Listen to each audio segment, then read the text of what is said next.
States of America in international competition. How are you going to separate yourself from the person next to you?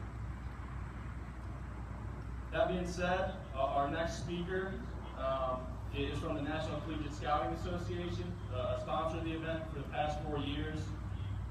Nelson has been a NTIS regional coach who's been a part of this process for the last 8 years, former head coach at Notre Dame College Prep, and he's going to come out and speak a few words to you about their presence here this weekend. So without going any forward, Nelson Gordon.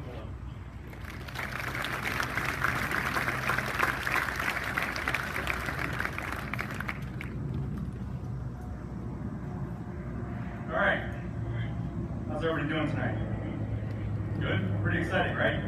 First step in the process, like Mark said, of eventually wearing that USA across your chest with the actual game uniform. I've been fortunate enough to coach 3 players now that have actually made it to the national team, and every one of them, they're all now in college, but every one will say to this day, their most memorable or best baseball moments were with USA Baseball winning the gold medal. So it's a super cool thing that you guys get the chance to do. You're going to hear it throughout the weekend, I'm sure, from your coaches, but the players that are here, you know, be sure to thank your parents, because without them, this wouldn't be possible. They're the ones that are driving you around the country, that are helping you chase the dreams that you have, and without them, you know, you'd be kind of lost right now. So be sure to thank them throughout the weekend and really mean it, really take in what this is all about. I know many of you had the opportunity today to speak with some of our guys from NCSA.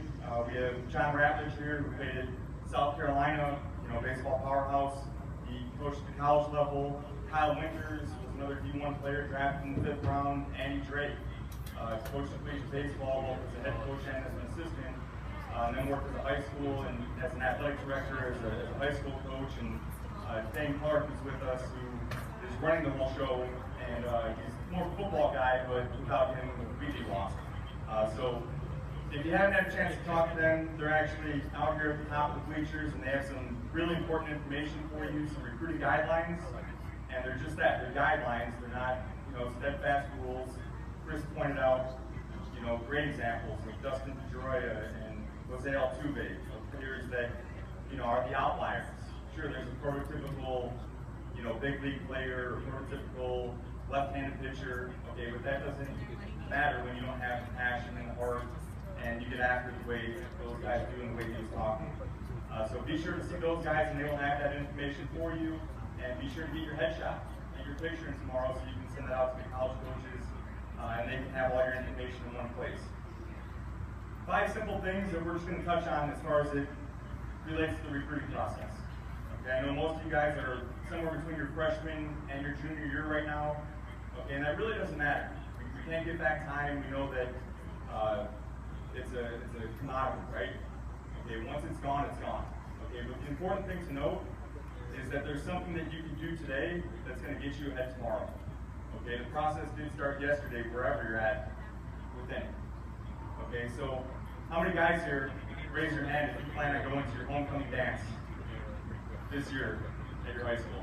I know it's kind of a weird question to ask, right? Okay, well, it doesn't happen when you just bump into a girl in the hallway and say, hey, you want to go to homecoming with me? Right, I'm sure your friends might share a class or share a lunch table, something like that. Okay, it's about a relationship. Well, it's really no different when it comes to recruiting. Okay, if you're a freshman or a sophomore and you go to a college camp or you run into one of the college coaches here this weekend and you begin to talk to them, okay, you're developing a relationship. You're hoping that one day they will ask you to their homecoming dance, which is their college campus. Okay, so make sure that we're proactive when we're getting after it in building those relationships. Okay, the second thing is college coaches come to USA Baseball. Okay, college coaches come to NCSA because they have a limited amount of time to sort through all the recruits throughout the nation. You guys are a sample size of some of the best throughout the country, but the reality is there's almost 500,000 high school baseball players out there. Okay, 500,000 fighting for roughly 50,000 college roster spots. Okay, so college coaches need assistance, they need help, they need to find the best players that suit their college programs. Okay, so be sure if there's an opportunity for you to get database for you to get onto a college coach's list, fully take advantage of it. Okay, because that's what coaches do. They're going to places, they're going to Cary, North Carolina to look at a particular player. Okay, they're not looking for a diamond in the rough because most kids these days are exposed. Okay, so they know who they're looking for. Third thing, how many people here have a smartphone or a tablet? Okay, of you that have that, how many of you have current, recent skills footage or video? Okay, quite a few. Okay, it's amazing to me when I speak to a college coach and I run down and say, hey, I got a guy, he's an outstanding catcher, you should see him catch and throw, blocks, has leadership skills, has everything that you're looking for. First thing they ask me, do you have video on? I go to the player, no, sorry coach, I don't. Or it's a year old. Okay, you guys send out 50 Snapchats a day, 100 tweets, you're Instagramming every meal that you eat. Okay, have current, recent video. Parents, you're out here this weekend, and we're doing the defensive parts, the batting practice parts. You know, there's nothing that says that you can't video that. I know we get obsessed with, we want to see the gameplay and video those parts. Like Mark said, it's hard to control how many ground balls or how your bat's going to go in a game setting. Get that skills footage out there. Okay, that's the number one thing that college coaches ask from us. Next thing on here. Where are you guys qualified for? It's probably the number one question that we had, you know, up in the terrace up there. Number one question we had at the hotel today. You know, my son is this, that, and the other. Here are the places that we feel that he can play. What do you guys think?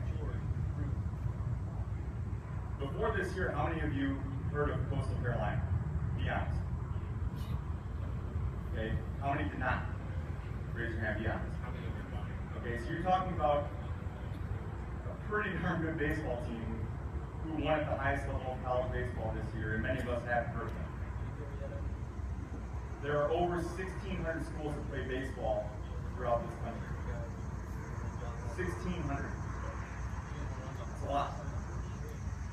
And even the best coaches, the guys that are out here, the guys in the dugout over there, we might have a network of maybe 50, 100, maybe 200 coaches that we know fairly well enough to recommend a player. But that still leaves what? 1,200, 1,400, 1,500 that we don't. So you guys really have to go out and broaden your horizons, look at all opportunities that are out there. Okay, look at the NTIS schools, look at the junior colleges, look at the Division III programs, Division II programs. Sure, it's nice to walk into Hack World and have Florida State with it. Sorry guys, that's a big offense to Florida State reference, but it's great to have those Big Ten campuses and all of that, but you want the right fit school, not the right house. You want the school that's going to fit you academically, athletically. Anybody ever wake up in the morning and say, hey, I really want to sit on the bench today? Probably not, right? Okay, so you want to find the right fit school for you, and that takes broadening your horizons. Okay, the last thing, your coach's role. You guys have to understand that whether it's your travel program, your high school program, your regional coach here, they have families and full-time jobs, task force here, like Mark said, they're volunteering their time. Okay, it's impossible for one coach to handle it for 100 or 200 players. It's very difficult for one family to handle just for their son. Okay, so understand that guys, players, whose responsibility ultimately is this? If you want to play college, whose responsibility is it? It's yours, right?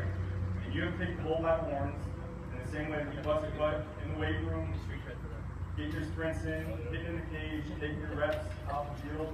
You have to do the same thing when it comes to recruiting. Okay, you have to take control of what's going to impact the rest of your life. Okay, so I just want to say thank you again to Mark, to USA Baseball, to all the coaches, all the parents and the families that are out here today. It's an honor to be able to speak between coaches like Chris and Elliot, and be able to speak to you all.